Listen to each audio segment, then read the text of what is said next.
We got the clip. Let's play the tape. I didn't know that. No, I have no concern. He's a very talented person. He's very smart.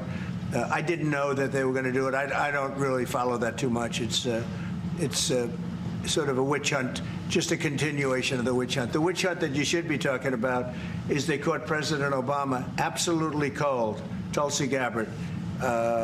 What they did to this country in 2016, starting in 2016, but going up all the way going up to 2020 in the election. They tried to rig the election, and they got caught. And there should be very severe consequences for that. You know, when we caught Hillary Clinton, I said, you know what? Let's not go too far here. It's the ex-wife of a president, and I thought it was sort of terrible. And I let her off the hook, and I'm very happy I did. But it's time to start, after what they did to me, and whether it's right or wrong, it's time to go after people. Obama's been caught directly. So people say, oh, you know, a group. It's not a group. It's Obama. His orders are on the paper. The papers are signed. The papers came right out of their office. They sent everything to be highly classified. Well, the highly classified's been released. And what they did in 2016 and in 2020 is very criminal. It's criminal at the highest level. So that's really the things you should be talking about. I know nothing about the other, but I think it's appropriate that they do go. May I ask you about that, Mr. President? So I don't know what the earlier context in that statement was, but he then brings up Obama and accused him of treason. He continued. Now, Obama has responded, denying Trump's bizarre allegations that he was Russiagate ringleader in a rare statement. As soon as Obama decided to speak out, I was like, he's guilty. Like, there's no reason to comment on someone just insulting you, on the internet or in the press.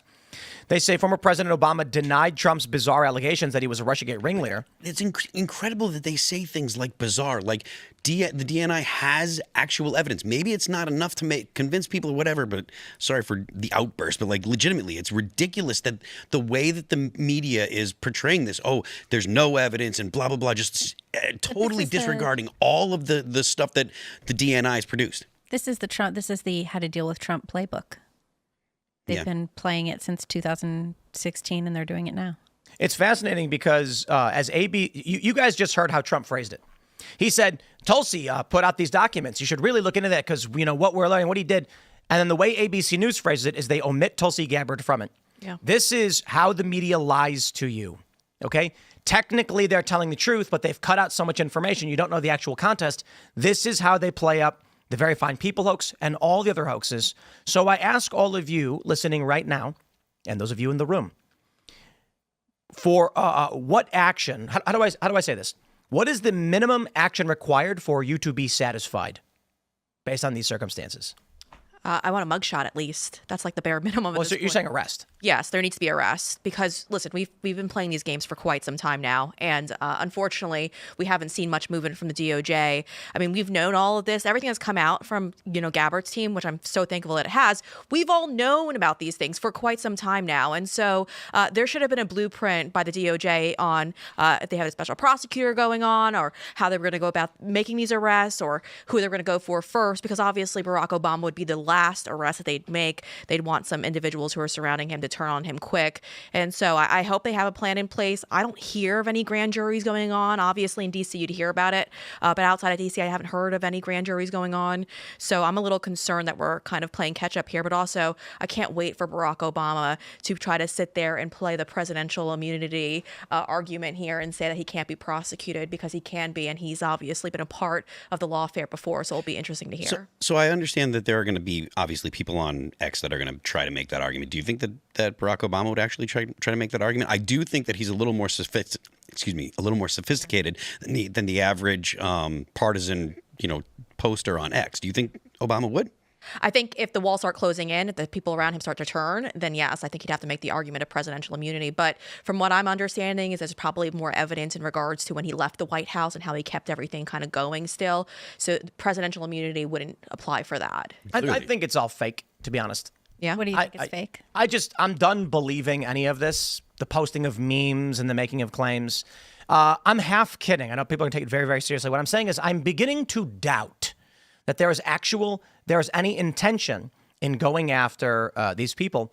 And the reason I bring that up is, although we are seeing some movement from the Trump DOJ, it's what, 1% of the actual power they have and could move on. I mean, you take a look at how the Biden DOJ went after Trump's lawyers, went after Trump himself and lied and made things up. You mean to tell me that Trump's sitting there being like, I guess we'll figure out in time? They didn't wait.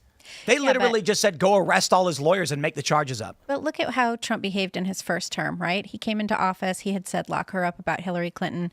And he was much more of a gentleman about it. He was like, I don't think that's appropriate to just start going after the wives of former presidents. Well, he should now. We're not going to do that.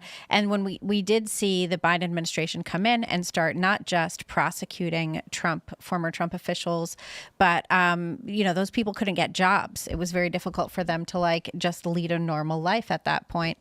And now we're in another administration, and we're seeing this administration go after the previous administration and perhaps the one before. And there's probably good reasons for a bunch of these things, but I can't help looking at a place like Venezuela, where one administration goes after the previous administration and the entire government is just hung up in muck about all of this stuff. Thanks for checking out this clip from Timcast IRL. Make sure to watch the show live Monday through Friday at 8 p.m. Subscribe to this channel, and we will see you all there.